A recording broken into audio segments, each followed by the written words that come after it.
Bismillahirrahmanirrahim. Alhamdulillahilladzi hadana lihadza wa ma kunna linahtadiya law an hadanallah. Asyhadu an la ilaha illallah wahdahu la syarikalah. Wa asyhadu anna sayyidana Muhammadan abduhu wa rasuluh. Allahumma salli wa sallim ala sayyidina Muhammad wa ala alihi wa ashabihi wa tabi'ina lahum bi ihsanin ila yaumiddin. Subhanaka la ilma lana illa ma 'allamtana innaka antal alimul hakim. Rabbi shrah li sadri wa yassir li amri wahlul 'uqdatam min lisani yafqahu qawli. Wala haula wala quwwata illa billahil aliyil azim.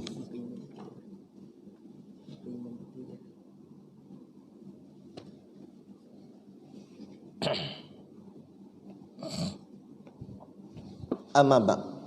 Alhamdulillah, kita sama-sama panjatkan syukur kehadiratillah subhanahu wa ta'ala yang dengan limpah dan kurnianya diizin oleh Allah subhanahu wa ta'ala kepada kita pada malam ini untuk sama-sama kita menyambung kuliah pengajian kita, iaitulah kitab Ayyuhal Walad, Wahai Anakku yang Tercinta, karangan Imam Al-Ghazali. Moga-moga dengan sambungan kitab pengajian kita ini, maka bersambung jugalah pertalian hubungan hati kita dengan rumah Allah, masjid dan surau, dan juga hubungan kita dengan majlis-majlis ilmu seperti ini, supaya ianya kekal istiqamah walaupun telah berlalu proses PKP yang agak lama, dan hari ini dapat kita bersambung semula. Maka dengan sambungan ini, atas rahmat daripada Allah Subhanahu Wa Taala, maka kita harapkan sambungan ini bukan hanya di dunia, malah sambungan ini sampai ke hari akhirat. Maka dengan kasih sayang itulah Allah masukkan kita semua ke dalam syurganya nanti di hari akhirat kelak, insya-Allah. Amin ya rabbal alamin. Yang saya hormati pengerusi masjid dan seluruh saf kepimpinannya, para imam, para bilal, tok-tok siak yang tak dapat kita nak sebutkan namanya satu persatu, yang amat-amat disanjungi para asatizah, alim-alim ulama, tuan-tuan guru, ustaz ataupun ustazah yang mungkin hadir pada malam ini. Mohonlah ditegur kepada hamba yang fakir dalam bidang ilmu ini, sekiranya apa yang disampaikan dan dikongsikan ada salah dan silapnya. Yang kita kasihi ayah-ayah, ibu-ibu, pemuda-pemudi muslimin dan muslimat yang dirahmati Allah sekalian. Last rahia itu kita berhenti di surat 8. Maka iman itu, situ kan? Dan dalil yang menuntut. Dan dalil yang menuntut. Betul? Kita ada tak hilang kan? Anda tahu nak, lama hilang pula kita. Baik. Qala al-muallifu rahimahullahu ta'ala wa nafa'ana wa iyyakum bi ulumihi fid daraini amin ya rabbal alamin. Kata pengarang kitab. Dan dalil yang menuntut kita supaya beramal itu sangat banyak sekali, sehingga tidak dapat dihitung banyaknya. Dan walaupun seseorang hamba itu masuk syurga hanya dengan rahmat dan kemurahan Allah Ta'ala, namun rahmat dan kemurahannya itu didapatkan setelah seseorang hamba itu mempersiapkan diri dengan ketaatan dan ibadat. Kerana rahmat Allah itu kerana rahmat Allah itu dekat kepada hamba-hambanya yang berbuat baik. Baik, ni kita sambung pada bab nasihat yang ketiga, iaitu tajuk dia ilmu tidak bermanfaat kecuali bila sudah diamalkan. Jadi kata pengarang kitab, dan dalil yang menuntut kita supaya beramal itu sangat banyak sekali. Dalil-dalil ni maksudnya ambil daripada perkataan dalla. Dalla tu maksudnya tunjuk. Dalil yang menunjukkan atau yang membuktikan. Dalil itu ada nas qat'i dan ada dalil yang tidak qat'i. Dalil qat'i iaitu Quran hadis. Ada yang pun yang tidak qat'i, ijma' dan qiyas. Maksud dalil qat'i, dalil yang putus, dalil yang tetap, tak boleh diubah, iaitulah Quran dan hadis. Jadi dari sini nak menunjukkan bahawa, kata Syekh, dalil yang menuntut kita supaya beramal itu sangat banyak sekali. Maknanya ayat-ayat Quran dan hadis-hadis yang memerintahkan kita semua ni umat Islam supaya beramal. Maksud beramal di sini beramal kebaikan. Kerana amal ni ada dua tak? Ada amal baik, ada amal jahat. Tapi amal yang dituntut oleh syarak, oleh Quran hadis tu adalah amal kebaikan. Memang terlampau banyak. Sama ada amal kecil ke amal besar ke, banyak sangat. Dari segi pakaian, perbuatan, pakai serban pun beramal dah. Pakai jubah beramal dah. Dia tak pakai jubah, tak pakai serban, pakai t-shirt pun beramal dah. Sebab apa? Beramal apa? Menutup aurat. Jadi maknanya terlampau banyak. Kan? Maknanya setiap kali apa kita buat, kalau diniatkan untuk Allah, kerana Allah, jadi pahala semua, jadi ibadat. Walaupun dia tak pakai jubah tadi, pakai t-shirt je, tapi pakai t-shirt tu atas dasar kerana mentaati perintah Allah, yakni tutup aurat, boleh pahala. Boleh pahala. Asalkan apa saja buat kerana Allah, untuk Allah. Lepas tu dia gini,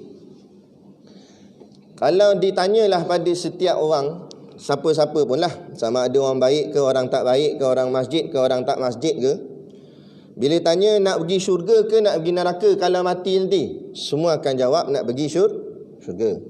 Tak ada orang kata nak pergi neraka. Tu gila babun namanya. Kita tanya nak pergi syurga neraka, mesti neraka. Bengong tu. Tu tak lama tu. Sama ada kena corona ke apa tak tahu. Tapi kalau orang yang waras akalnya, yang cerdik, yang tidak gila, yang tidak bengong, mesti akan jawab nak masuk syurga. Soal dia baik ke tak baik, nombor dua. Tapi cita-cita semua nak masuk syurga. Mak rempit pun kata nak masuk syurga. Tengah zina pun tanya dia, nak masuk syurga nak ke? Dia kata nak syurga. Gila apa nak masuk neraka, dia kata. Tapi dia berzina. Dia tanya artis, dedah tak ni, nampak dada-dada artis. Tanya melody, artis, you want to go to heaven or hell? Gila, crazy, go to hell. Heaven lah. Dia kata, mestilah nak masuk syurga, takkan nak masuk neraka. Gila apa, dia kata. Jadi maknanya semua orang akan kata nak pergi masuk syurga. Persoalannya, adakah jalan yang dia jalan dalam kehidupan ni, jalan dia menuju ke syurga? Itu soalannya. Apa yang dia buat tu, adakah akan membawa dia ke syurga, mendekatkan dirinya ke syurga?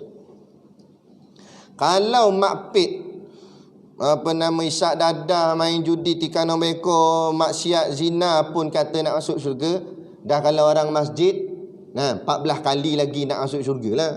Maknanya lebih-lebih lagi lah kalau orang masjid. Kalau orang maksiat pun kata nak masuk syurga, orang yang taat, orang yang beramal soleh, lebih-lebih lagi nak masuk syurga. Tak apalah, hal mereka tu letak tepi lah. Itu hal dia lah. Sebab kita cerita hal kita sini dalam ni.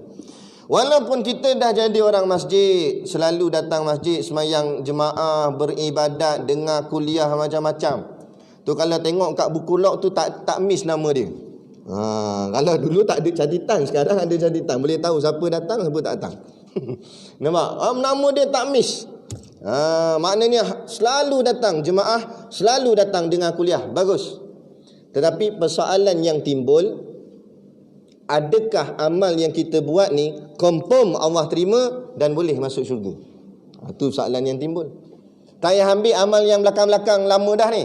Kita ambil yang tadi, semayang maghrib berjemaah. Siapa dalam masjid ni, dia confident semayang maghrib dia tadi memang betul-betul perfect, sehingga Allah terima daripada takbiratul ihram sampai salam. Cuba bangun, nak tengok muka. Muka tak halu bangun lah. Tak ada. Kan? Saya pun sendiri tak bangun. Saya pun sendiri tak berani nak ngaku gitu. Makna nak ceritanya Allah. Itu kita kuliah ni, kita nak menilai diri kita. Jangan nilai orang, nilai diri kita balik.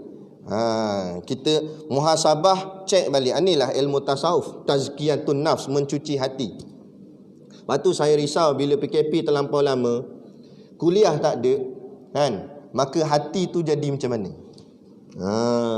Takut jadi karat, takut jadi rosak, kan? Sebab tu baru-baru masa lepas masjid baru dibuka, Dr. Zulkifli Al-Bakri, Menteri Agama, kata masjid dah mula buka tapi orang masih lagi tak ramai, menjadi kerisauan. Sebab apa? Yelah nak pam balik tu kan senang, kan? Dah biasa duduk rumah, duduk tengok Raja Lawak lah, apalah, TV, drama bukan-bukan, kan? Lepas tu nak boleh datang balik ke Masjid Istiqamah, kadang kalau tak mujahadah sungguh-sungguh, hati tu tak ada minat sungguh pada rumah Allah, payah nak kembali semula. Tak? Tu. Jadi yang menimbul kerisauan kita ni penyucian hati kita. Jadi bila kita beramal ni bagus dah kita beramal ni, tapi kita pun tak confident amalan kita tu Allah terima ke tidak. Kita cubalah buat, kan? Cuba nak fokus, cuba nak khusyuk, tapi dia macam-macam dia ingat. Oh tak niat bagus dah. Usolli. Main lagi niat. Takbir macam nak bersilap. Okey, tak apa lah. Masuk bar, lepas tu dia mikir, malam ni ada makan ke tak? Rasa tak ada sebab PKP kan. Dulu ada lah, sekarang tak ada dah. Ingat ke makan, ingat ke motor, kunci motor tinggal mana tak ingat. Macam-macam. Macam-macam dah, habis dah layang deh. Macam tu, macam mana kita nak bawa persembahkan ibadat kita kepada Allah. Di ibarat contoh macam inilah tuan-tuan ayah ibu yang dirahmati Allah sekalian. Sultan Perak datang tempat kita, kampung Setiawan ni. Dia datang. Bila datang, kita mestilah seronok dan gembira sebab orang kebesaran negeri pula tu, kan daerah, bukan menteri besar, sultan turun datang nak ziarah, nak tengok rakyat dia. Jadi mesti kadang-kadang kita ada apa benda yang kita ada, kita nak persembahkan pada dia. Contoh, kita ada kebun pisang.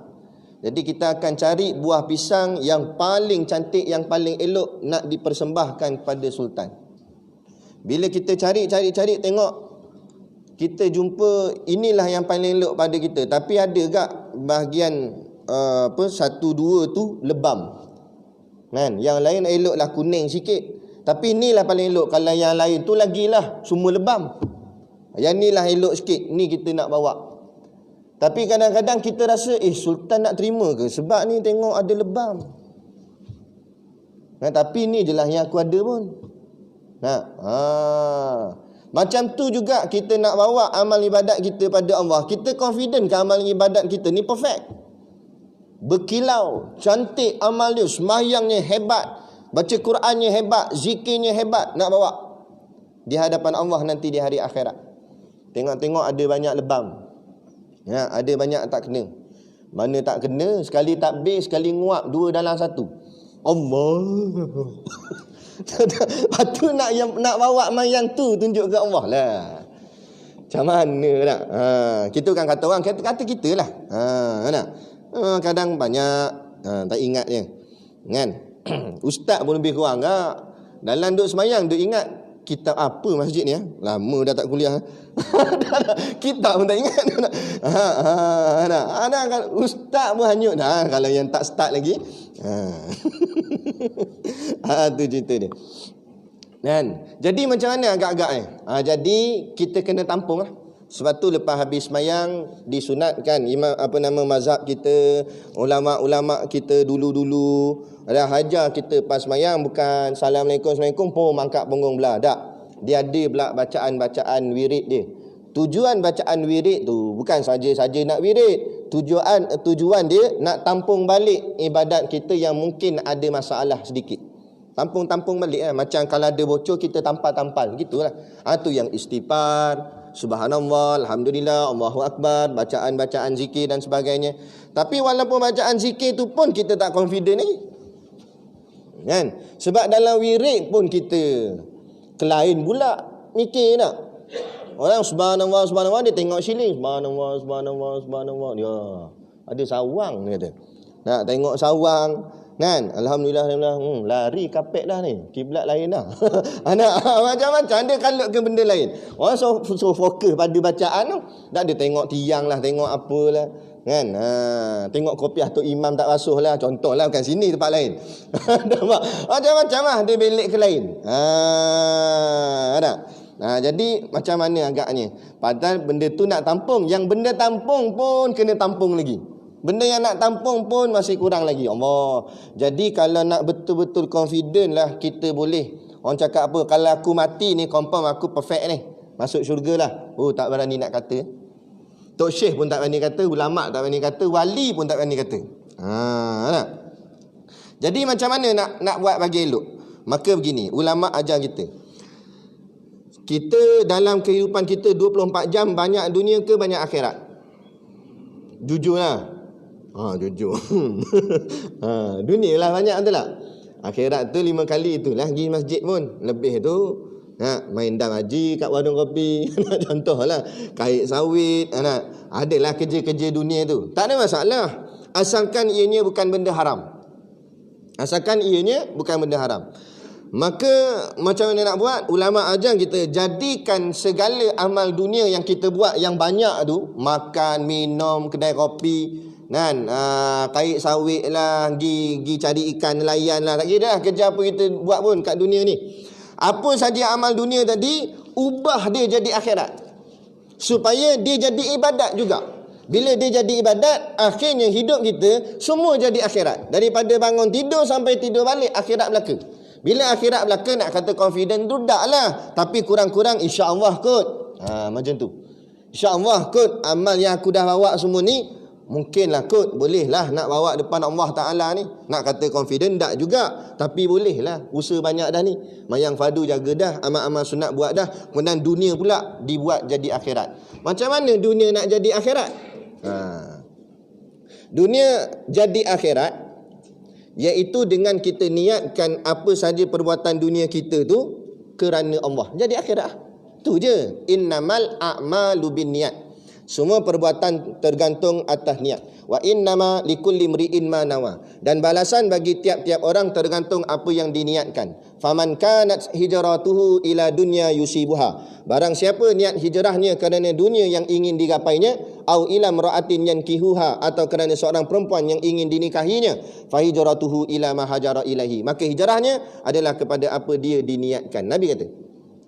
Kalau hadis ni hadis tentang hijrah. Ada satu orang lelaki, dia nak hijrah. Dia bukan nak hijrah, dia nak nikah dengan satu orang perempuan. Tapi perempuan ni, dia ikut Nabi hijrah ke Madinah.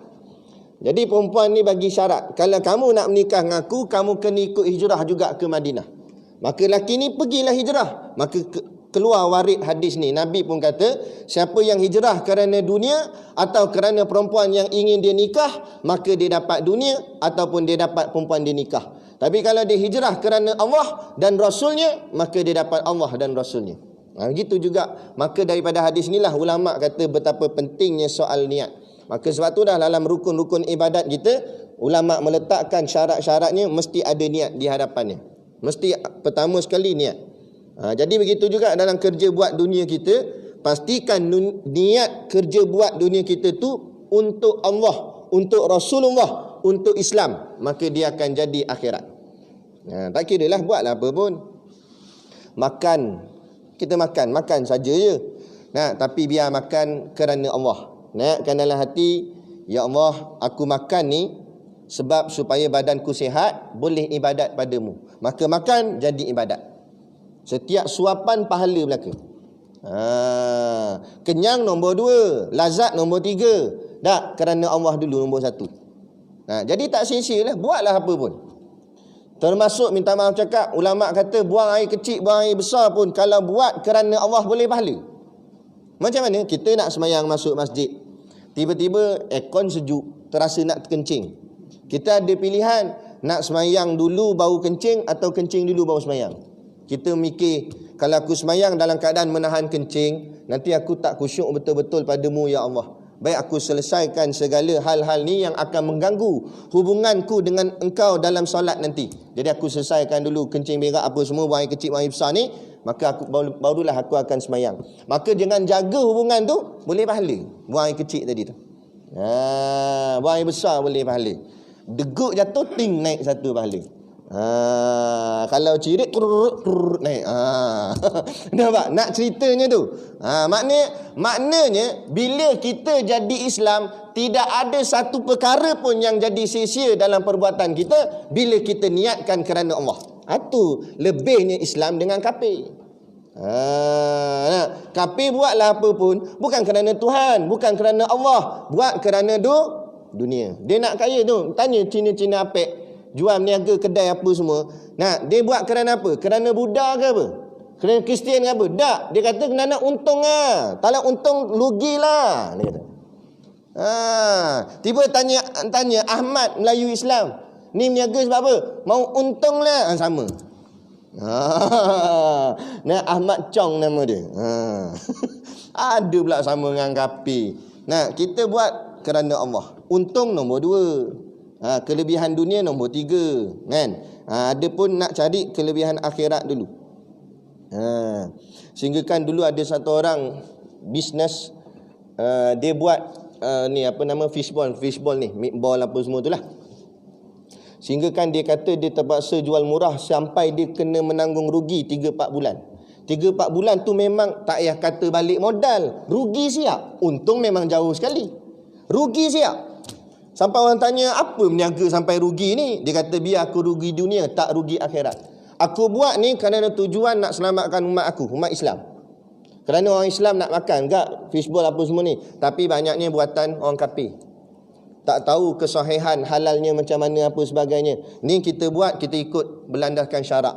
Tapi nak jual, kita terpaksa harga mahal. Sebab supplier apa semua pun mereka juga. Nak main market dengan mereka memang boleh jual murah. Tapi bila kita jual mahal, orang kita tak beli pula dengan kita. Dia beli orang tu juga. Habis nak tak nak terpaksa turun harga. Rugi-rugilah demi nak menyelamatkan ummah. Itu. Kan? Lepas tu tengok Allah naikkan nama dia pula. Itu pengorbanan. Inilah yang kita nak sambut raya korban ni. Korban bukan nak tengok lembu jatuh. Tapi korban tu apa pengorbanan yang kita nak buat untuk agama Allah, untuk Allah dan Rasul. Kalau lembu boleh tumbang bagi leher, menumpah darah untuk Allah, dah kalau kita itu nak nilai tu. Bila kita tengok lembu tu, jangan duk gelak bodoh lembu kena sembelih. Nampak? Lembu kata kita bodoh balik. Aku bodoh-bodoh pun bagi darah sembelih kepala ni untuk Allah dan Rasul. Mu bagi apa? Jadi cerminan balik pada kita. Kalau binatang pun sanggup korban untuk Allah, dan kalau kita manusia, jadi buat apa pun kerja dunia kita jadi akhirat. Maka bila dunia jadi akhirat, akhirat jadi akhirat, dua-dua akhirat. Alhamdulillah. Tapi hati-hati. Dalam bab ni kita tengah cerita benda-benda macam ni, kadang-kadang tu dalam dunia dia tak jadi akhirat, akhirat pun tak jadi akhirat, akhirat jadi dunia. Ada? Ni hati-hati, jaga-jaga. Dia buat kerja akhirat dah, dia buat amal ibadat dah, tapi tak jadi akhirat, jadi dunia. Semayang dia jadi dunia, sedekah jadi dunia, baca Quran jadi dunia. Macam mana? Dia datang semayang sebab kalau tak datang orang kata kafir pula. Orang kata apa benda lah, rumah dekat sebelah masjid tak datang. Tu yang aku datang, takut orang kata. Kan sebab kerana Allah Ta'ala. Jadi dunia. Derma tunjuk kat orang. Cek tu kan kecil. Alah kecil je cek. Jadi mana orang nampak berapa angka dia bagi. Buat replika pakai cardboard. Ini pegang sebelah, ni pegang kecek ambil gambar. Nak patut jangan bagi ambil gambar. Nak baling dengan kamera tu atas muka. Bangga buat benda. Nabi kata derma ni nak bagi ni, bagi tangan kanan tangan kiri tak tahu. Bukan masuk tangan kiri masuk dalam poket ke apa nyorok, bukan. Tapi maksudnya biarlah berrahsia. Jangan pamer-pamerkan, jangan tunjuk-tunjukkan. Mu tunjuk-tunjuk nak apa? Nak supaya orang anggap kamu ni dermawan, bagus, hebat. Sebab kegilaan kepada kepujian makhluk. Kita nak puji makhluk ke puji Allah? Kan? Macam contoh kita dalam kampung ni, ada dua darjat yang berbeza. Satu darjat JKK Ketua Kampung, contoh. Satu lagi darjat tadilah Sultan Perak. Kalau diberi pilihan, nak Sultan Perak puji kita atau nak JKK puji kita? Mesti kita nak yang lagi tinggi. Sultan lah puji. Kalau Sultan puji dah, JKK tak puji pun kita merajuk tak? Sikit tak merajuk Sultan puji aku, nak kisah benda orang lain tak puji. Sebab Sultan atas kali dalam negeri puji. Ini baru JKK puji, Allah senyum tak sudah. Senyum tak.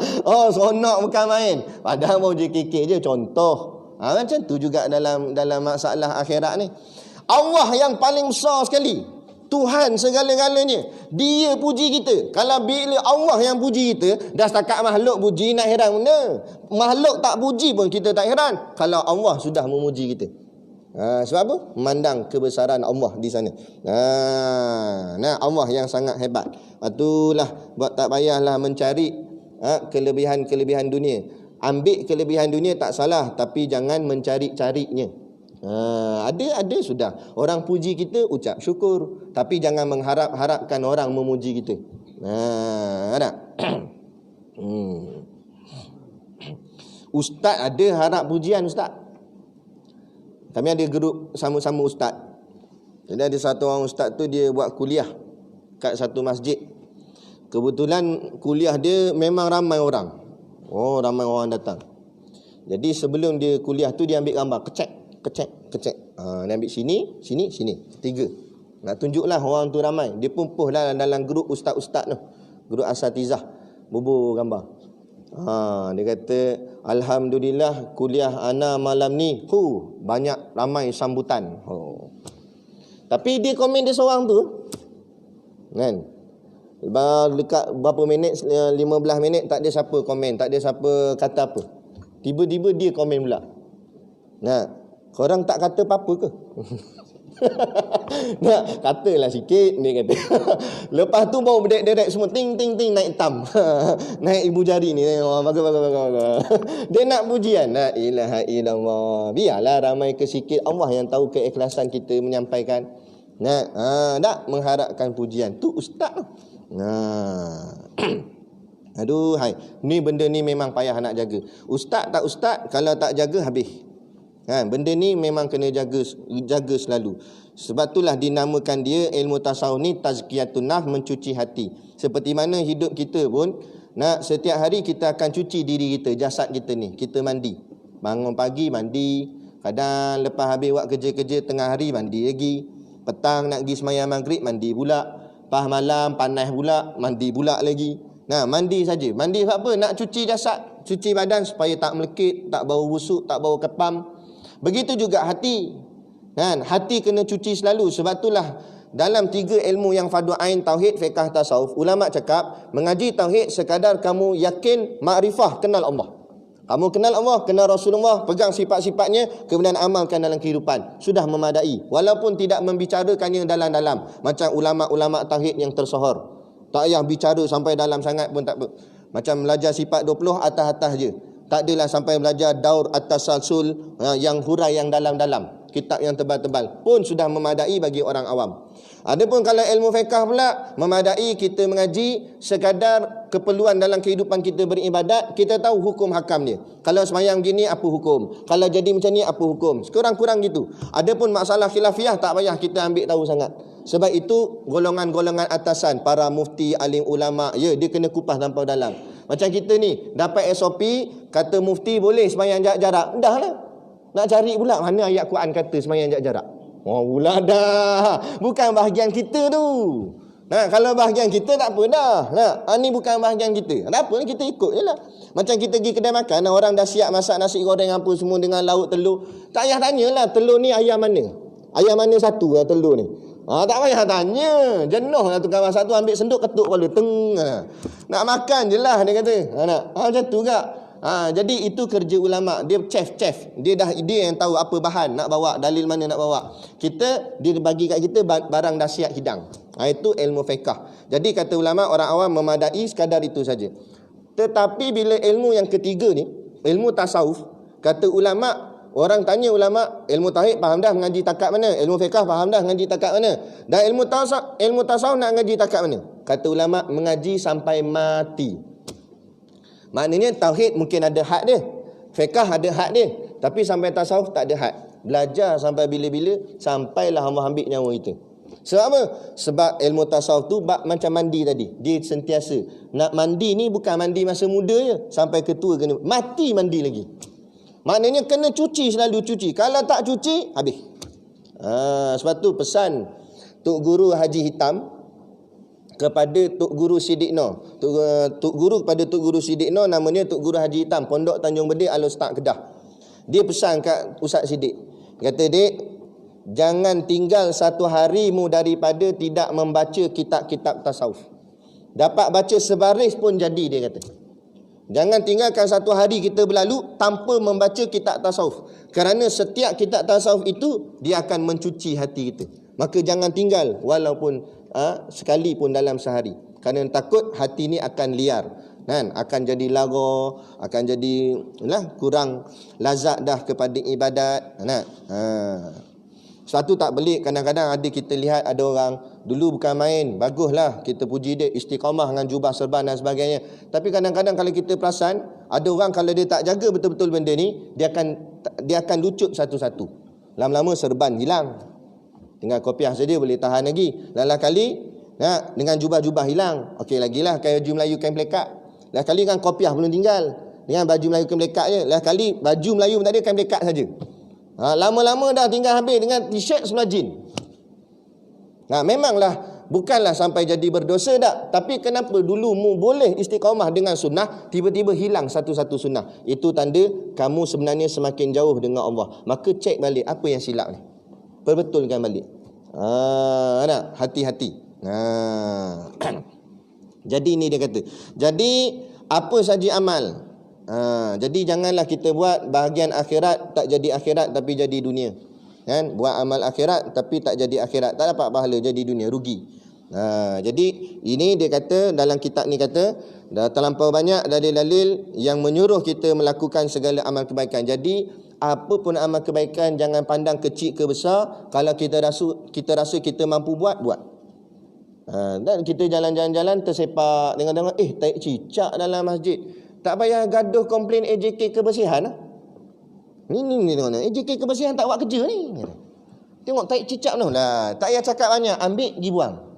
Tu je, mudah. Sebab masjid ni bukan AJK sahaja yang punya. AJK hanya diberi amanah untuk tanggungjawab dia memegang kepala-kepala. Takkan semua nak jadi AJK. Siapa pengurusi masjid, semua angkat tangan serentak. Ramai pengurusi, nak kena dia seorang lah. Itu saja AJK. Adapun tanggungjawab masjid, tanggungjawab siapa? Seluruh umat Islam. Walaupun bukan karya dia. Saya bukan karya sini, saya karya sana, Batu 26, Batu Hampar. Kan? Tapi bila saya datang masjid sini, saya nampak ada masalah kat masjid, ada kotor dan sebagainya. Hak saya dan tanggungjawab saya sebagai seorang Islam kena bersihkan kerana ini rumah Allah, rumah Tuhan kita. Kalau rumah orang lain, rumah jiran, kita tak boleh masuk campur, tu rumah dia. Ni rumah Allah, rumah Tuhan kita kan. Tanggungjawab kita bersamalah. Tu dia. Jadi jangan pandang ringan segala apa bentuk amal sekalipun. Buatlah, bersihkan kekotoran di masjid ke apa ke. Tak payah tunggu orang nak kata. Buatlah apa yang nak batuk pun. Ada satu orang, dia duit tak banyak, dia orang susah. Dia adalah duit sikit, dia jual tin-tin. Kadang ada kan orang susah pergi kutip tin-tin kat tong sampah, dia jual. Dapatlah duit tak banyak mana, separuh dia buat beli makan, separuh lagi dia beli gayung. Pergi kedai hardware, dia beli dekat gayung berapa ringgit, murah sikit. Beli gayung tu dia buat benda, dia bawa pergi kat masjid, dia letak kat tepi-tepi kolah. Supaya dia jadi jariah pada dia. Bila orang guna gayung dia buat ambil uduk, dia boleh pahala. Tu simple je. Benda ni simple. Tapi tinggal lagi nak buat ke tak nak buat. Tu contohlah, jangan semua buat gayung jadi penuh dekat dalam kolam. Banyaknya gayung. Nak buatlah lain pula. Tak semestinya gayungnya. Macam-macam kita boleh. Satu, kalau siapa rajin pergi Mekah kan, pergi Madinah, saya tengok bila nak masuk je kat pintu Masjidil Haram tu, ada budak jenis bagi plastik. Kan? Bagi plastik dia. Dia nampak besar pahala boleh dibuatnya tu. Bagi plastik untuk orang simpan slipper tu. Kan, ada yang bagi air teh, ada yang bagi kurma seorang sebiji bila masuk maghrib, benda-benda simple. Asalkan ianya perkara kebaikan, buatlah. Macam kita cakap tadilah, kita nak bangkit tahajud pun kadang-kadang tak larat, bukan tahajud, terkejut. Maknanya amal-amal yang power-power mungkin tak larat. Kalau tak boleh yang power-power, yang ringan-ringan pun jadi. Kan? Asalkan tetap buat baik. Tu. Inilah galakan dan suruhan di dalam kitab ni. Dan walaupun seorang hamba itu masuk syurga hanya dengan rahmat Allah dan kemurahan Allah Ta'ala. Maksudnya sini betul lah, syurga ni nak masuk dia bukan sebab pasal dia amal banyak ke apa, tapi sebab rahmat Allah.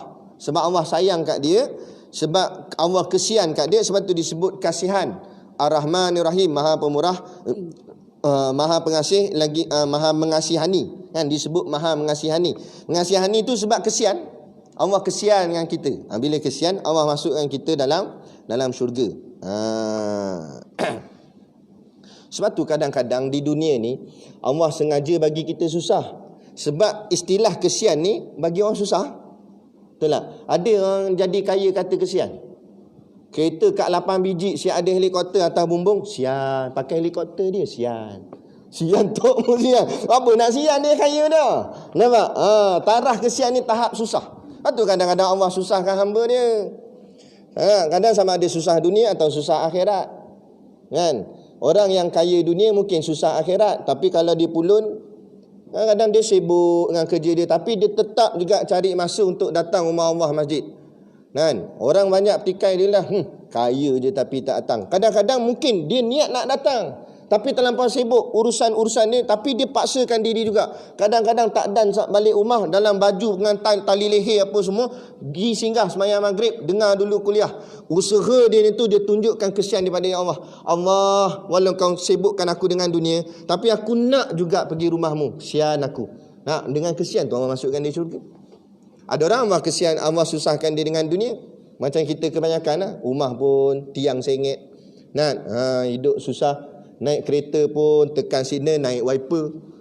Exhaust ikat dengan dawai. Rumah apa naik kereta. Kan? Pintu tu sekali buka cabut terus. Allah siannya.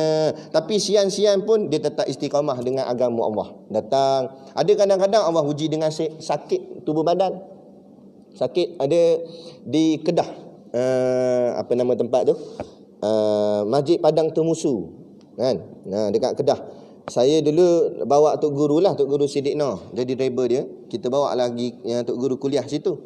Tiba datang satu orang pakai katil hospital tu, siap dengan ada yang corong air tu. Anak dia usung tolak bawa masuk dalam masjid. Kita tengok kenapa lah ni?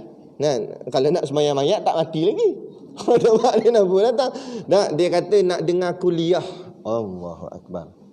Tu. Nak dengar kuliah padahal sakit dah tu. Tapi dia tunjukkan buktinya pada Allah. Walaupun mu uji aku dengan sakit, tetap aku nak pergi rumahmu ya Allah. Kita baru batuk 2 kali tak pergi dah masjid. Sakit ni tak payah pergi lah. Batuk 2 kali. Nak pergi ni. Sebab kita nak buktikan pada Tuhan, pada Allah, ya Allah aku sungguh-sungguh padamu. Kita sungguh-sungguh pada Allah. Ada. Man sara ala darbi wasal, kata ulama. Barang siapa yang berjalan pada jalannya, nescaya dia akan sampai. InsyaAllah dia akan sampai. Susah macam mana pun dia akan sampai. Kalau dia berjalan pada jalan yang betul, yakni jalan agama lah. Tinggal lagi nak berjalan tak nak berjalan, tu je pilihan kita. Namun rahmat dan kemurahannya itu didapatkan setelah seseorang hamba itu mempersiapkan diri dengan ketaatan dan ibadat. Tapi kita kena ingat, nak dapat rahmat Allah, betul lah nak masuk syurga tadi dengan rahmat, dengan kasih sayang Allah. Tapi nak boleh rahmat tu, nak boleh kasih sayang tu dengan apa? Dengan hal-hal ibadat kepada Allah. Jadi pucuk pangkalnya ibadat juga. Cumanya kenapa dia tekan kasih sayang dulu? Supaya kita nampak ibadat itu bukan keterpaksaan, tapi ibadat itu atas sebab kasih. Kita kasih pada Allah lah, maka kita beribadat pada Allah. Maka bila kita kasih pada Allah, maka kita ibadat pada Allah, maka Allah lah yang akan membalas kasih tu. Bila Allah balas kasihnya, maka itulah menjadi takdir masuk ke syurga Allah dengan kasih sayang Allah. Jadi jangan lagi kita ubah mentaliti kita, ibadat-ibadat ni macam terpaksa. Kadang-kadang ngeluh. Tak? baru habis mayang zuhur, dia buat kerja apa sikit, tiba berkumandang azan asar. Kadang ada orang mengeluh, Allah asar dah, baru pas zuhur tadi. Hei ya Allah. Gitu.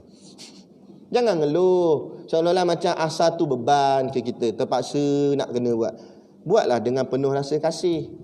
Sebab kita nak dapat kasih sayang Allah. Kalau kita buat dengan keterpaksaan, seolah-olah macam kita nak paksa Allah masuk kita kan dalam syurga. Boleh kita paksa Allah? Tak payah tanya soalan nak paksa Allah. Boleh tak kita paksa majikan kita? Tu dulu jawab. Kita pergi kerja cukup bulan, bos bayar gaji. Bayar lebih tak apa? Bayar cepat sekarang cakap ni, faham tak? Bos kata ya aku bayar, tapi lepas ni tak ada bayar dah, balik terus jangan datang dah. Mana boleh paksa? Padahal bos dengan kita tu sama-sama manusia tak? Sama manusia. Dia berak keluar tahi tak? Sama dengan kita tak? Dia pun makan nasi tak? Sama dengan kita tak? Sama-sama taraf je, cuma dari sudut jawatan dia lebih sikit. Itu pun kita kena taat, kena ikut cakap dia. Tak boleh derhaka dia. Ini kan pula Tuhan. Tuhan bukan macam kita. Dia bukan makan minum. Dia yang cipta kita, bagi nafas, bagi rezeki apa semua, nyawa apa semua bagi. Tiba-tiba kita nak paksa dia, mana boleh. Maka kita kena buat ibadat dalam keadaan kita kasih pada dia, maka dia juga akan kasih pada kita. Atas dua-dua kasih inilah maka layak boleh masuk ke dalam syurga Allah. Ibadat dengan mahabbah. Setelah seorang hamba itu mempersiapkan diri dengan ketaatan dan ibadat, kerana rahmat Allah itu dekat kepada hamba-hambanya yang berbuat baik. Kerana kasih sayang Allah itu dekat pada orang-orang yang berbuat baik. Ingat, bila kita buat baik, kita bukan harap pujian makhluk. Tapi bila kita buat baik, kita rasa Allah sayang pada kita. Sebab Allah sayang itulah Allah gerakkan hati kita untuk melakukan kebaikan. Pegang situ sudah. Biar orang tak puji pun, lantak pi, tak ada seorang pun puji, biar. Cukup Allah melihat apa aku buat, dan apa yang aku buat ni sebagai tanda Allah kasih padaku. Kerana Allah kasihlah aku boleh buat baik. Tapi kalau kita tak boleh buat baik, takut-takut itu tidak ada tanda kasih Allah pada kita. Man yuridillahu bihi khairan yufaqihu fiddin, kata Nabi. Siapa yang Allah nak dia jadi baik, Allah fahamkan dia tentang agama, ataupun Allah dekatkan dia dengan urusan-urusan agama. Maknanya urusan agama tu urusan kebaikan. Itu sebagai menjadi dalil tanda kepada Allah kasih. Macam di awal kita Ayuhal Walad ni dulu kita ada baca depan sekali dulu. Dia musannif pengarang kitab dia ada cerita apa tanda seseorang itu, seorang hamba itu Allah kasih pada dia, dengan Allah sibukkan dengan hal-hal kebaikan, yakni hal-hal akhirat. Tapi kalau tanda-tanda seseorang itu Allah tak kasih pada dia, Allah jauhkan dia dengan hal-hal kebaikan, hal-hal akhirat. Malah Allah dekatkan pula dia dengan hal-hal yang lara, yang orang cakap apa, menghabiskan masa, ataupun perkara maksiat atau perkara haram. Walaupun dia kaya raya. Jadi jangan kita tengok seseorang itu kita ukur dengan hal dunianya. Oi, dia kaya, jutawan. Tapi kalau jutawan sanggup tukar jantina diri, buat perbuatan yang Allah haram, jutawan ke mana sangat nak pergi? Kalau nak kira jutawan tu Fir'aun jutawan, Qarun jutawan, tapi gimana jutawan tu? Jadi bukan ukuran kita jutawan. Ukuran kita di sisi kita dengan Allah, ketaatan kita setakat mana kita taat perintah Allah, tu kita ukur. Bunyi dah ni. Jadi itu penting sangat ni. Kita akan sambung kitab kita, masih lagi tak habis lagi nasihat yang ketiga ni. Sikit lagi, satu lagi muka, itu dia kata seandainya ada orang yang berkata masuk syurga itu hanya dengan semata-mata beriman. Kalau ada orang kata gini, apa jadi? Nak tengok. Dah.